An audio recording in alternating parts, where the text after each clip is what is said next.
Willingness comes from the courage to say, okay, let's go. I'm ready. I'm willing. I am fully participating in this experience of whatever's next.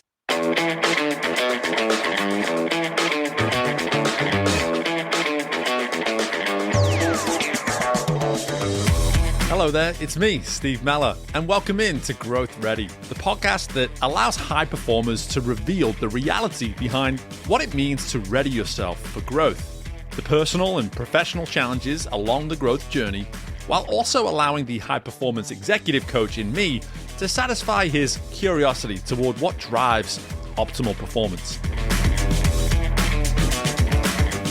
On this episode, we welcome in organizational psychologist, keynote speaker, and now author Heather Hodges. And through her creative and innovative spirit, Heather has not only unleashed her own potential, but she's come to find that maybe the growth that we are truly capable of achieving might just be on the other side of being ready to use our creative muscles every day. Hey guys, as we get started here with the episode, I want to just take 1 minute of your time to make a request for you to subscribe and rate the show. For our show to be easily discovered by other potential listeners, we need our current listeners, that's you, to take the time to not only subscribe, but to also rate the show. Whether you're listening to us on Apple Podcasts, on Spotify, whatever platform of choice, there are typically ways to be rating the show. So go ahead and click something like that 5th star and be sure to take that additional time to leave a comment or two about why it is you enjoyed listening to the Growth Ready podcast. Your efforts on this will allow our show to be more discoverable, which means we're going to find more listeners and continue to have that significant impact on the community of human performance and personal development that I know you are all benefiting from by being listeners to this show. Please go ahead, take the time, subscribe, rate the show today. Hey, and while you're at it, why don't you share it with a few people as well? I appreciate you guys. Let's get to the interview. Hello and welcome back into the most recent installment of the Growth Ready podcast. I am so excited. Been looking forward to this one for a little while now with a speaking colleague of mine, someone I have become a quick admirer of in terms of her work.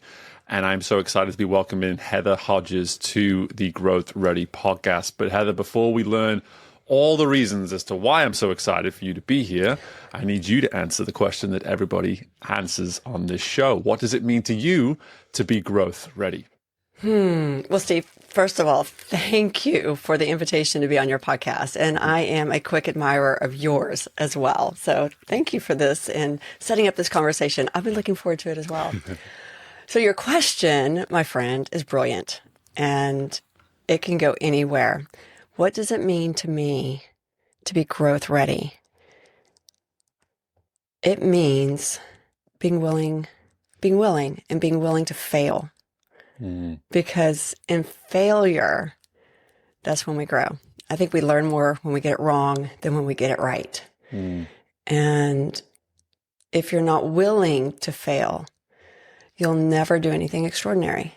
You'll never grow. You'll never learn. You will be stagnant. And you certainly won't create anything. You won't unleash your creativity, which is what I'm about. And I think being willing to fail is the first thing that you need in order to grow. You see, I'm already so drawn to the necessity that you just took to use that word willingness. And it wasn't just open to it. It wasn't just the idea of, you were insistent that we need to be willing. And so I want to start right there is in your world, you are an organizational psychologist by background. You're doing this work now in the world of keynotes.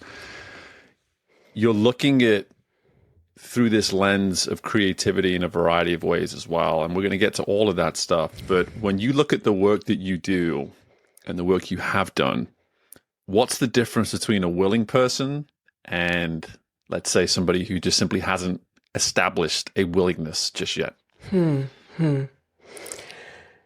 There's a sense of courage that comes along with being willing. It's a stepping forward into your potential and inviting what could come from that. And it can go either way. It can go, south in a hurry. But when it goes south in a hurry, that's when you have the opportunity for joy, because in that failure, that's when you can learn something and you can grow, and you're not going to enjoy it every step of the way, but you can certainly learn from that. And the willingness comes from the courage to say, okay, let's go. I'm ready. I'm willing. I am fully participating in this experience of whatever's next. And dadgummit, I'm going to do it. Mm-hmm. Yeah. I've gotten to know you now a little since we met, and I know that courage has been a big part of your world in the last year or two. You've been a true practitioner of everything that you are speaking to, and I think those are always my favorite conversations on this show. We're not just speaking from what you've learned through your education, what you've learned through working with other people. We're talking about what you've learned in terms of living it. And so I'd love for you here just to maybe share with our listeners, when you think about the name of our show, Growth Ready, so much of what we talk about is always the growth. And what I love about it is like, well, from time to time, we need to lean on the ready piece. And so I want to now come back to where you were maybe in the last couple of years, when you think about some of the growth that you're clearly experiencing in life, professionally, personally, etc. What was it that gave you the courage that you were in fact ready to take on what it is you've taken on in the last few years? Oh my goodness, Steve, what a fabulous, fabulous question, because it gives me the opportunity to tell a story. And that story, 2 years ago, about this time, I was a vice president in a $1 billion healthcare organization. I was overseeing a large team, and I was miserable. I love my team, absolutely love my team, and wanted to see them grow and support them in every way I can. I had friends in the organization. I love the mission of the organization, but I was feeling an uneasiness and a calling to something else. And as the universe would have it, I wasn't in that position much longer. About 6 months later, I was actually dismissed. I was let go from that organization. And it was one of the best things that ever happened to me. It was scary. It was financially challenging. And the temptation was, okay, where can I jump back in to that to replace my income for my family? And at the time we had just had a son graduate college, still had a son in college. I was in college. I was doing another graduate degree. And we'd bought a house 2 years before, so everything was tenuous. But I retreated, literally. I went to a monastery in Minneapolis, or near Minneapolis, Minnesota, and I spent a week in a Benedictine monastery. It was snowing. It was March of 2024, and I journaled. I prayed, I soul searched, I cried. Oh my gosh, my eyes were swollen. And through that process, I went through a discernment of, you know what you need to do? You need to saddle up and chase the dream you want to go, you want to go for. And I did.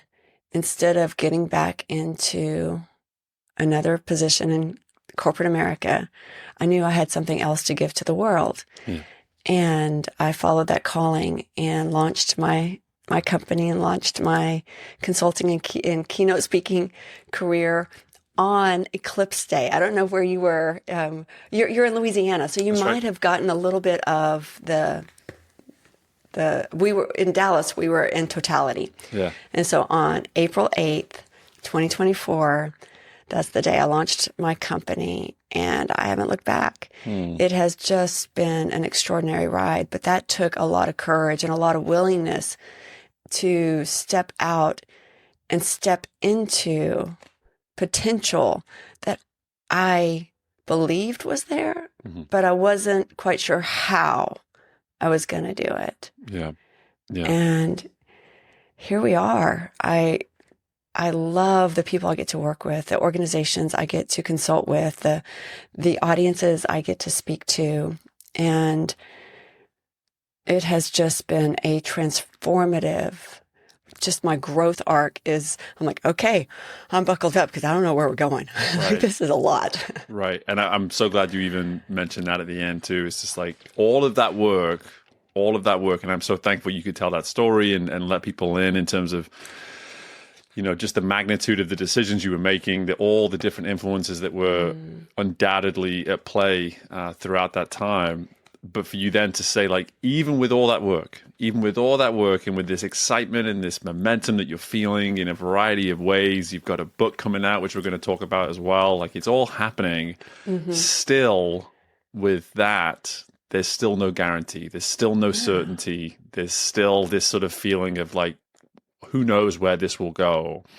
And it's in that I definitely want to discuss more about your work in terms of just the idea of creativity. I think that's going to be fun for us to talk about here in a moment. But to speak to the way in which you formed your willingness is what I'm hearing in that story.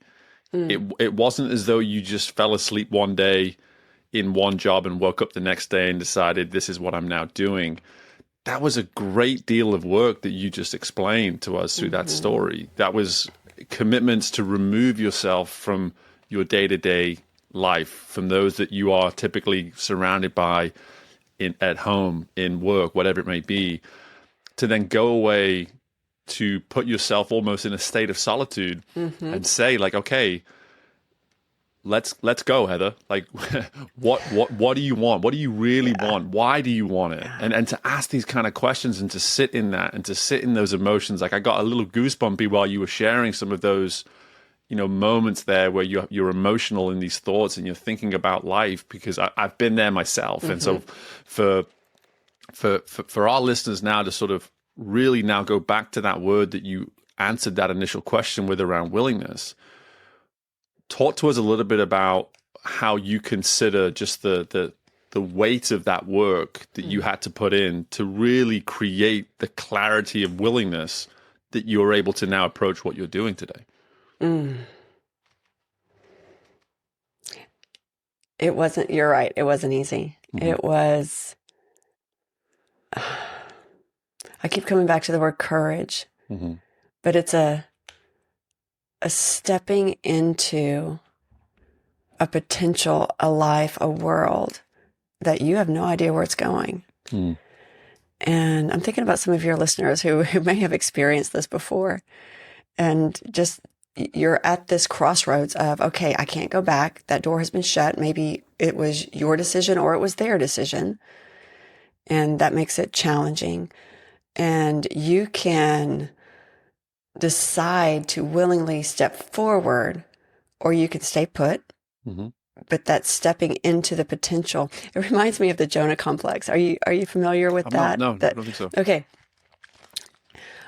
Abraham Maslow, the humanistic psychologist who gave us the hierarchy of needs, self-actualization, he actually saw creativity as the pinnacle of human potential.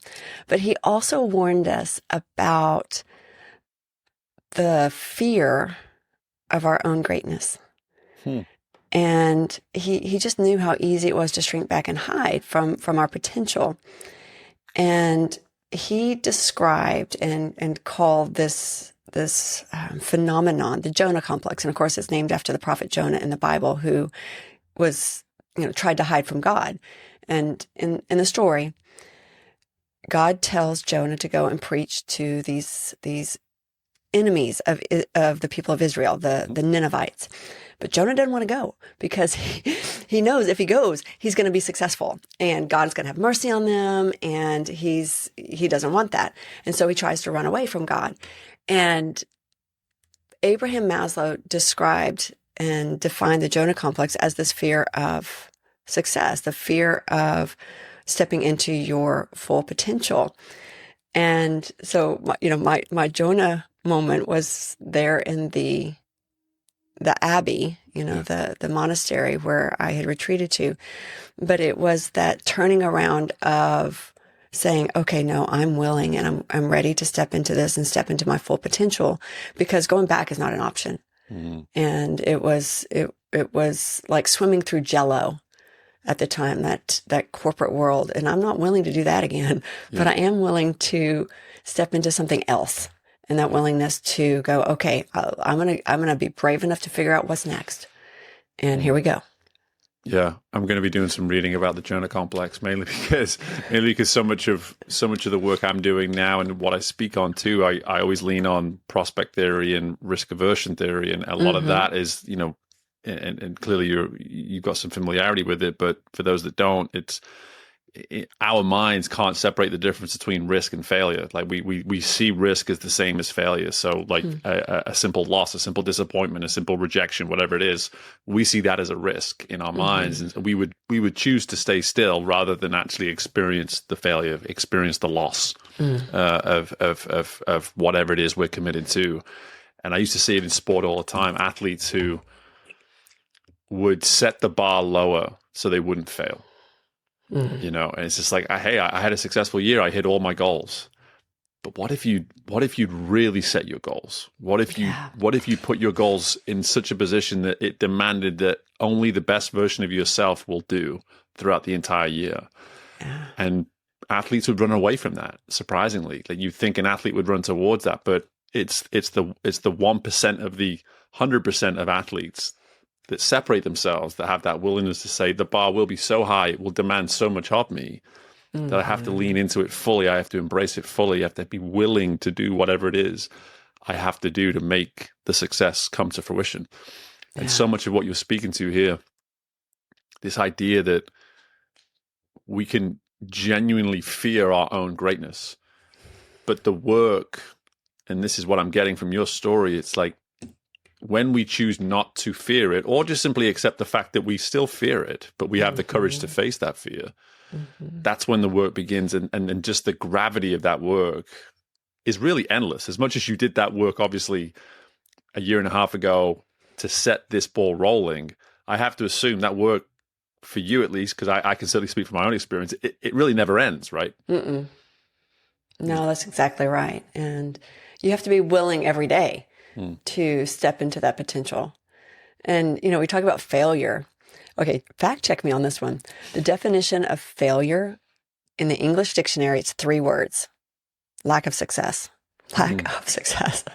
But I think that's such an inadequate definition because it doesn't value the growth readiness that we're talking about. It doesn't take into account learning and potential and, the things that we're incubating in me or in you or in any of us as we are getting ready to step into growth and step into potential.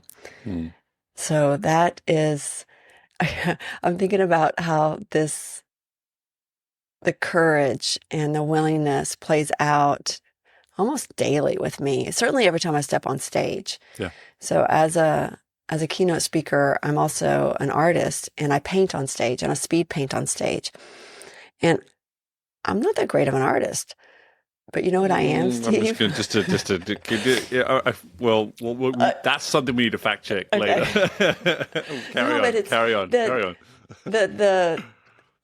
I'm just brave on stage. I am willing to fail on stage as an artist, because I get up there and I sling paint, and it can go any way. But the practice that goes into it and the training that I do, like I literally go into training to paint on stage. Yeah. But it's not that I'm that great of an artist.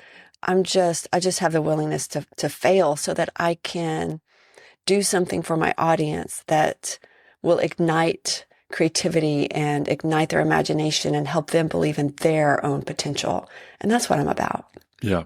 Yeah, it's a representation of everything you then go and speak about. That's what I love about it. That's why I think it's such a unique quality.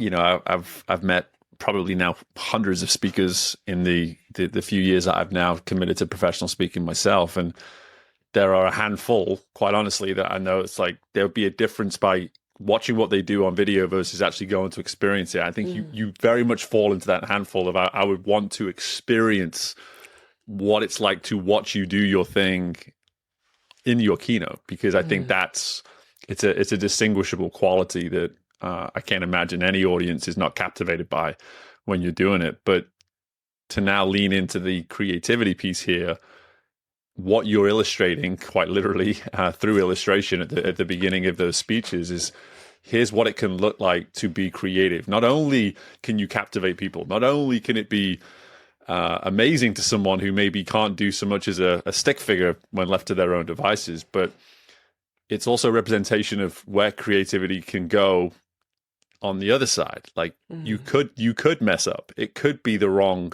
result. It could not be what you necessarily want it to be. I do a lot of this work in curiosity as opposed to creativity in my work. It's like people think they're being curious by asking a single question. It's like, well, no, like let's ask another question and let's keep going until we feel as though we're truly clear that we've exhausted the curiosity. Let's not protect ourselves from potentially discovering a greater awareness by stopping at the first answer that we get. And so with the idea of creativity now, what I love about what you do is you represent the need to try, and to try again, to keep trying, to not stop at the first effort, you know? And so I would love to now, before we go further into that, because here I am now getting all excited about creativity, I would love to get more of a backstory in terms of how did you realize that creativity was in fact this essential piece that you needed to be speaking on when it comes to this world of leadership that you're operating in? That was a journey as well, in finding just the unifying thread throughout my whole life.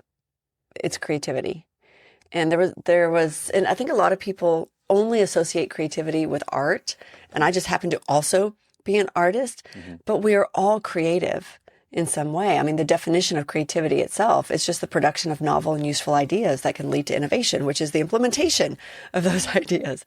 And so when people tell me they're not, I'm not creative, I'm like, oh, yes, you are. I beg to differ. Like, you are absolutely creative, because you can have new and useful ideas to solve challenging problems. But I think in the West, and especially in the United States, we have only associated that word with someone who might be an artist. And by high school, we have distinguished between the creatives and the not creatives. But that is not okay. That's just simply not the truth, because everybody has different backgrounds and unique experiences and expertise and, you know, different domains where they can absolutely be creative. And I think when I understood that, that's when I thought, that's it. I mean, that is my clarion call to the world, to unleash your creativity and whatever that form is, because we're all different. Yeah. Thank goodness. Thank goodness. Thank goodness. But I am immediately, here I am using my own word now, curious. I'm immediately curious as to why is it we're not? Why is it we've been programmed? Because this is really at the essence of why what you speak on is so important.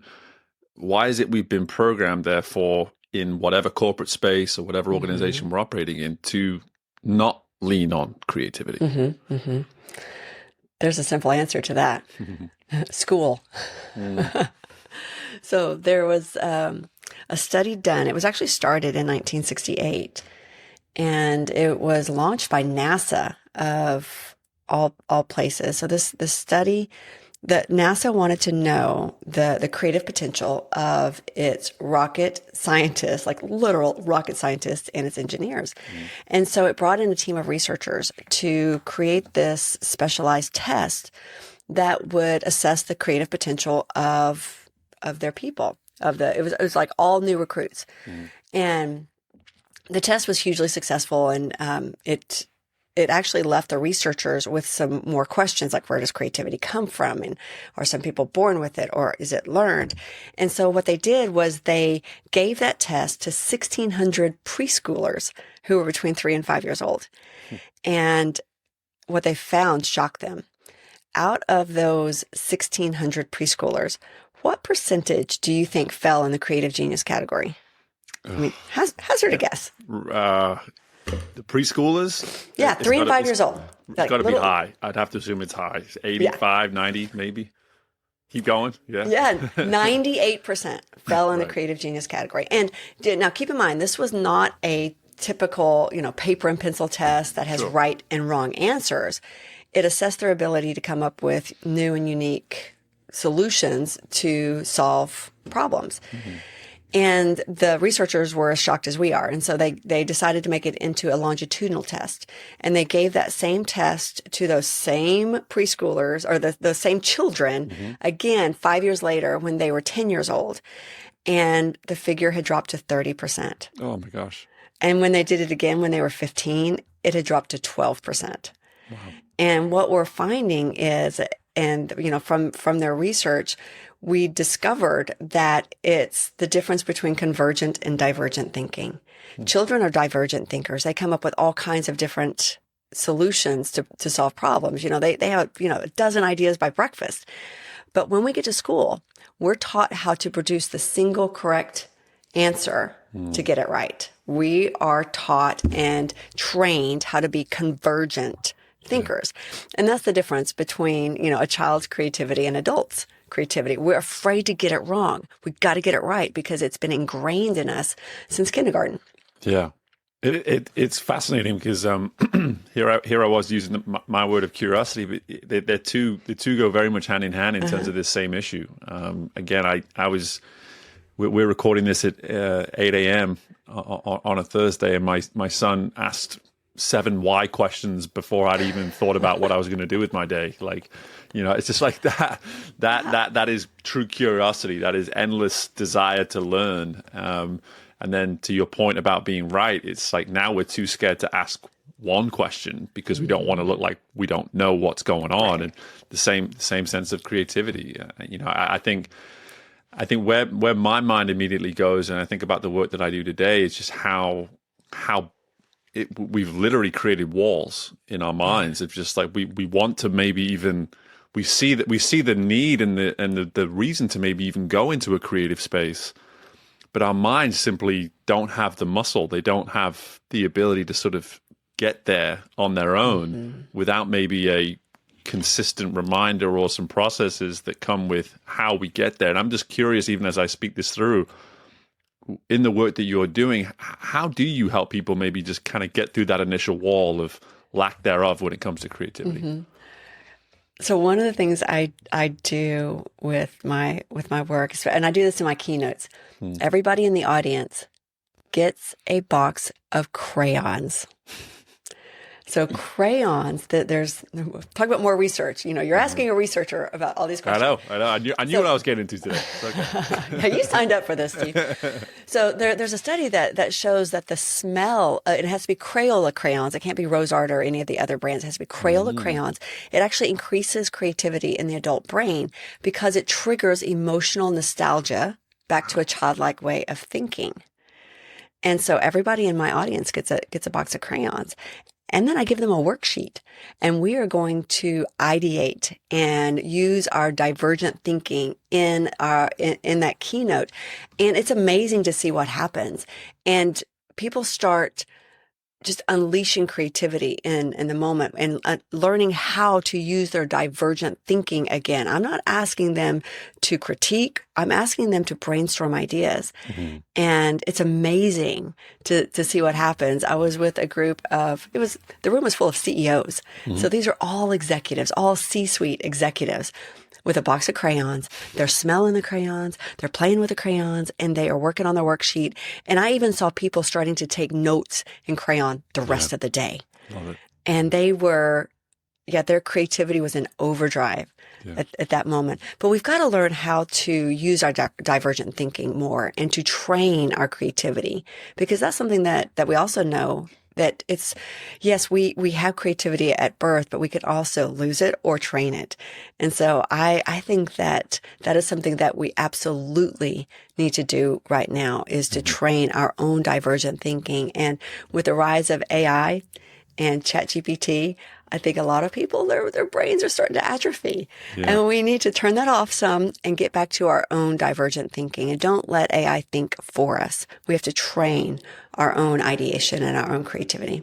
Yeah, I love this because one thing that I'm always so aware of with our listeners is that we recruit high performers to this show. That people that are listening to this show, they've already self-qualified and identified themselves very much as a high performer. And one thing I've learned to be very common in that space is that there's not many of us sort of like-minded folks around us each and every day. So we tend to be left to our own devices at times to do a lot of the work to separate ourselves, to make ourselves the best, whatever it may be. We're doing a lot of it in isolation. And I think something as simple as what you're explaining here can be such a valuable tool and skill to someone who's maybe going into a moment of work, of exploration. Yeah. Something as simple as start with a crayon and do some drawing before you get to the work that you've decided to set time aside for. It sounds kind of crazy, but clearly, just from that example that you gave, that can unlock a component of yourself that maybe has been left, to collect dust now for decades by the time you actually get to this work, right? Yeah. We need to go back and find that. Yeah. And bring that forward. Yeah, it's so powerful. And I think about I have my whiteboard over here in my office, and whenever my wife will come upstairs from time to time and see what I'm up to, she's like, how can that make any sense? And I'm just like, well, just so you know, that's your husband's brain on a whiteboard. So like, this is what this is what's going on behind the scenes. Yeah. But I've been a big proponent of, and I like to call myself out on this show from time to time, and I'm going to do that right now. Over the years, I've been a big proponent of starting my day in creativity, in curiosity, and I've let myself down a little bit in the last few months. I've not been doing that as well. I've been a little bit more get into the work right away or focus on the kids right away, and I've not been really getting into that space of creativity at the outset of the day. And I even recall when I wrote my book, the best writing that I did was the moment I would get out of bed and sit down and write. I would I didn't care about what was coming off the pen. I just wrote because I believed at that point my mind was in the best place to be creative and to consider ideas, which is my very nonchalant way of just sort of bridging towards your book now. Here we go. That was my seamless transition into your book. So I want you beautiful transition. I thought so. I felt pretty good about it. I felt pretty good about it. Good about that. Yeah. So here we are. Brand new author. I just watched a video of you actually on LinkedIn as we speak today of you opening your boxes and seeing the book for the first time. And I think it's such an exciting experience. But the one question I always ask people on this show whenever we have a book that comes out is, why you, Heather? Why were you the one to write this book? So firstly, tell us what the book is. Tell us what it's all about. But then I'd love to know. Show it? Yeah, well, you can show it too for our YouTubers. There we go. Hard work right there. And you can see it's consistent with the brand. There's pink. There's pink all over, Heather. It's pink just and black. Everywhere. I love it. That's me. I love it. But tell us about the book, but also explain to us why it is that Heather Hodges is the one that should be writing this book. Well, the book is called Heart Work: How to Lead People, Build Culture, and Unleash Creativity in Home Care. So that is the home care, which includes home health, palliative care, hospice care, in-home care. This is the industry that I was in. And one of the leadership development gaps that we have in home care is for frontline managers. And there are a lot of times there are clinicians, and in home health especially, to be a branch director, to be a frontline manager, you have to be a nurse. And RNs, they don't go to school to be leaders. They go to school to be a nurse, and they're really good at being nurses. And so a lot of times the nurses that are promoted into this position are accidental leaders. They didn't set out to be a supervisor, a people leader, but they were really good at their job. They may have innate leadership abilities, but then they are promoted into leadership without training and without support. And that's the gap that I was wanting to fill with Heart Work. It's basically a leadership development course in a book. It's like having a leadership development conversation over coffee with me. And these are the people that I trained in home care for the last 7-8 years. And so that's why I wrote this book. It was really my gift to these amazing individuals who lead in home care and who choose to be in that work because it's a calling to do home health and to do hospice. And I wanted to just be as much of a useful tool on their journey as possible. And one of the things that I do in the book is I talk about how you have to lead yourself first before you can ever step forward and lead others. And the tool that I use in that is the Enneagram, because it's been such a great tool for me, and just an insightful experience to understand myself better through that lens of the Enneagram. And then I go into different competencies on how you build culture. But then, of course, the best part of the book for me was the end, where I talk about unleashing creativity and what we need to do that. So it's leading people, building culture, and unleashing creativity. And so the reason that, as far as I know, there's not another leadership book in home care. Right. Like so that's why I knew this was my work to do. Yeah. Cornering the market, no doubt.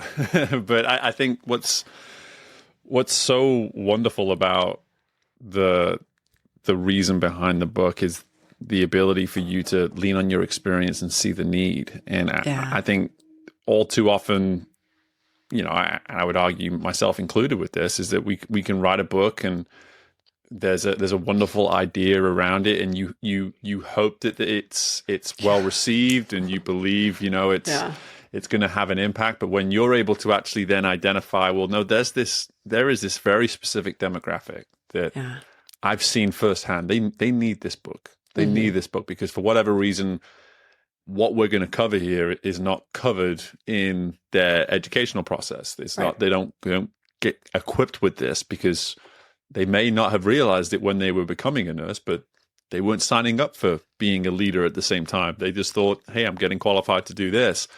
But help me also understand, and help our listeners also understand, how so much of what you're speaking to here in this specific demographic is maybe many, many industries, industry-wide or, corporate-wide. Why is this something that we need to all be maybe considering giving it a read, and certainly appreciating the tools that you're going to be covering in the book too?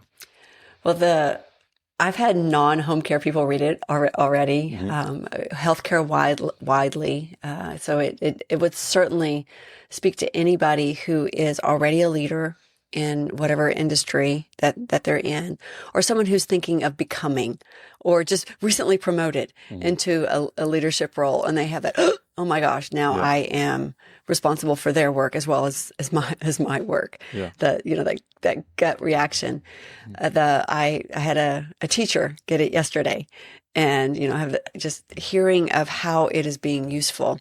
But for any person who is either contemplating leadership or recently being promoted or is in a leadership position, it is just a companion on the journey. It will help just the first half alone of looking at the Enneagram, and I apply the insights of the Enneagram specifically to leaders. Like, what does this mean for you? How do you understand yourself better? How do you catch yourself with your communication blind spots, your triggers? Like, what sets you off? Let's understand that first, and then you can better lead yourself through these conversations. Also, how do you deliver feedback? Can you, instead of delivering feedback the way you want it delivered, deliver it specifically for that person's personality in that situation? And that's one of the things that I go into in the book as well, is how do you lead more specifically for different personality types? Yeah.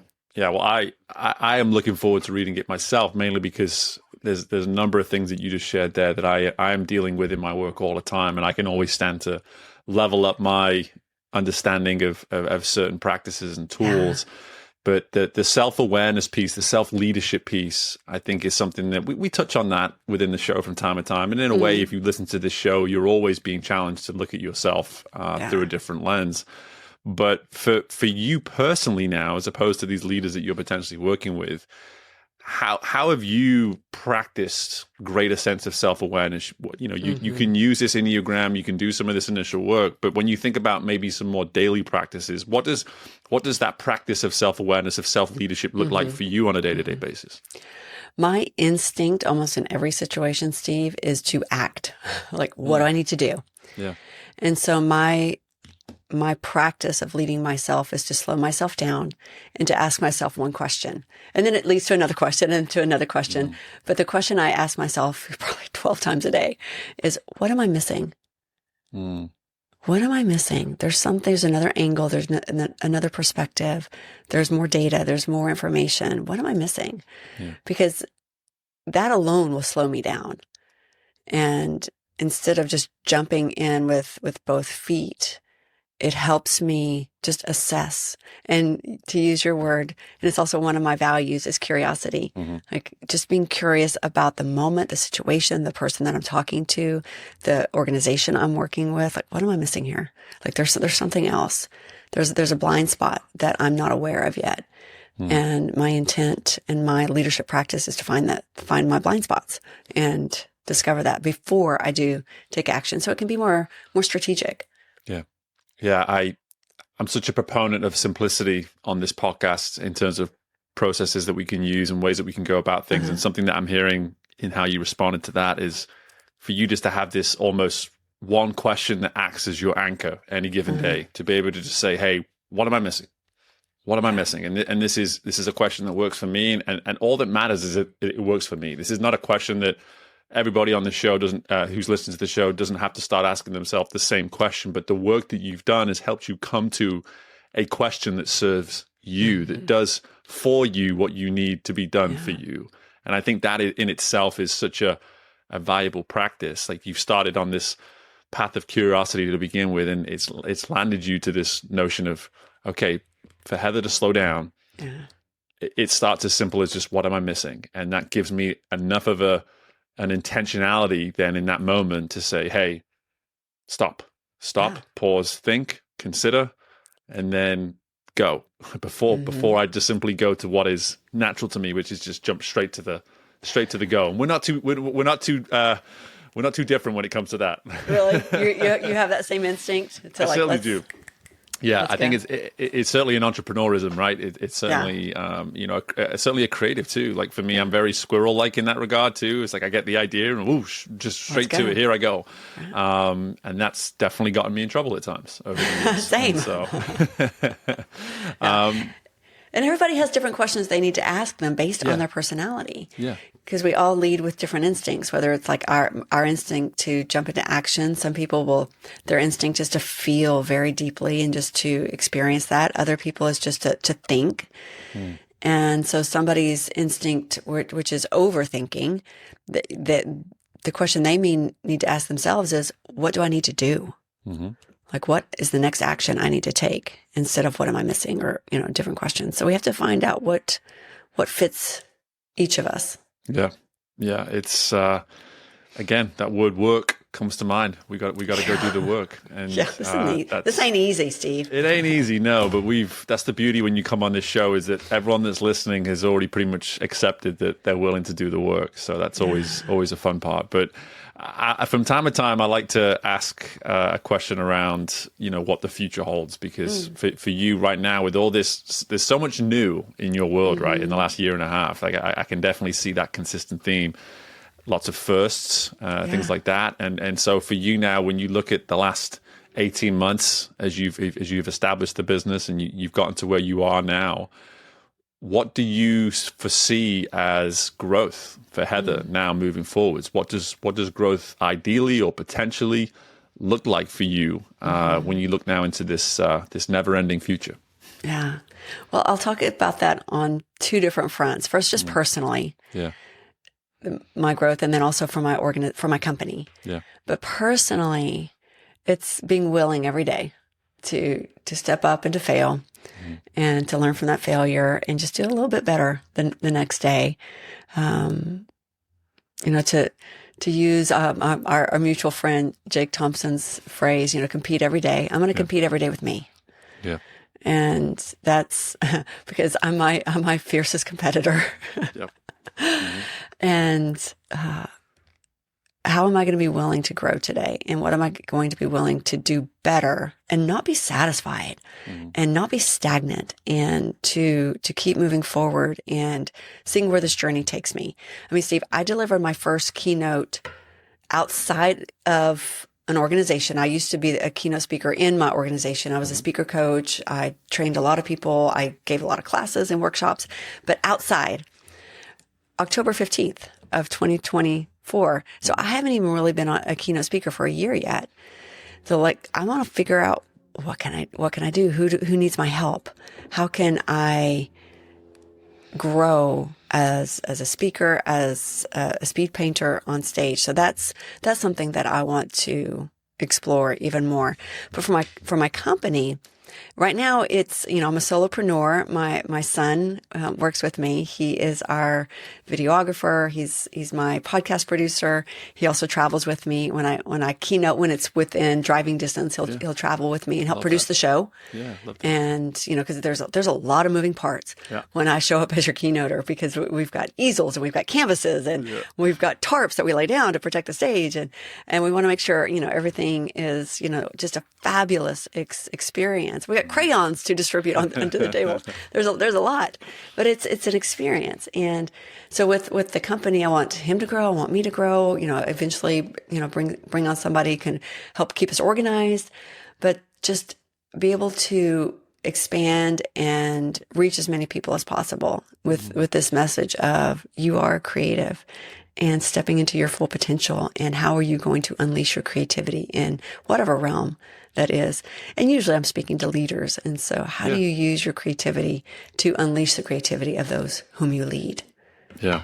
Well, the future sounds very bright. The future sounds very exciting. And I even love the fact that you use this word unleash as deliberately as you do, because it just shows that it's in there, right? It immediately insists that, hey, it implies that we have it in us, and for whatever reason it's been locked up, and maybe it's been locked up for a really long time, but it's time we let that thing out and to see the light of day and see what it can do and produce for us. Heather, I knew this would be an absolute slam dunk of an episode, and you've delivered completely.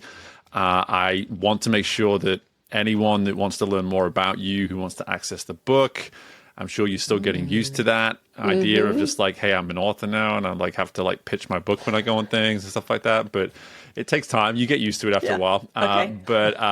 It's weird. How can we learn more about you? Where do we need to go to learn everything we need to know about you? Yeah, well, my website is Hodges Group, INTL, HodgesGroupInternational.com. I'm on all the socials, so you can find me on LinkedIn, Dr. Heather L. Hodges, or Hodges Group is on Insta and Facebook. So just shoot me a message, and I'd love to connect. Awesome. Well, all the information about Heather will be in the show notes, and as will any direct link to being able to buy her book as well. All these things will be there. Heather, again, I'm so grateful for this time. I'm so grateful for just the generosity of insights that you've provided. I know that you've challenged our listeners the way that I expect and wish all our guests are able to do, and you've certainly done that. So just thank you so much for the time, and just best of luck with everything. My pleasure. Thank you, Steve. And my thanks again to Heather for joining us on this episode. And folks, my takeaway is so short and sweet and simple, and I need you to hear me. When I say protect your creativity at all costs, and I'm calling myself out right now, because Steve, you can do a better job on this. You used to do a fantastic job on this, but you've started to let the growth of your business, the commitments that you have in other areas of life, become the excuse system that you need to no longer make time for creativity. And as I call myself out, I hope you maybe hear yourself being called out too. Understand that creativity it's a muscle. No different than those of you that go to the gym, that make time to work out. If you don't make time to work out, if you don't protect that time in your day, if you don't have a set schedule around when you go to the gym and why you go and things like that, it doesn't get done. Days go by, days turn into weeks. Weeks go by, weeks turn into months. And before long, you cannot remember the last time you were in a consistent phase of working out. Same goes for creativity. Creativity for me was a true pillar of how I was operating daily. I would start my day with it. And yet I cannot remember the last time I started my day with creativity. And it's time that I did better. And I want you to do better at this as well. So here, some of these incredible insights, courtesy of Heather. And also here, the need to make changes, to take action in your day if you're not making time to work your creative muscle. If you're already doing it, bravo. Love that for you. And I have no doubt you are reaping the benefits daily. But for those of you that aren't, now is that time. Make the time. Be more creative in your day. Use that muscle more consistently and just wait and see the benefits that will come from that. You'll truly surprise yourself. And I'm excited to get that going again in my life too. I'm making that commitment to all of you right here on this episode that I am going to start being more creative in how I operate daily. And I look forward to knowing that you will be doing the same. But for now, I appreciate your time. I hope that you've enjoyed the episode as much as I did. If you did, make sure to subscribe to the show, share the episode with other people that you know could benefit from this awesome insight courtesy of Heather. And don't be afraid to leave a review as well. Those reviews go a heck of a long way to helping our show be more accessible to others. In the meantime, best of luck with anything and everything you've got going on in your world. And I look forward to doing this again with you very soon. Bye for now.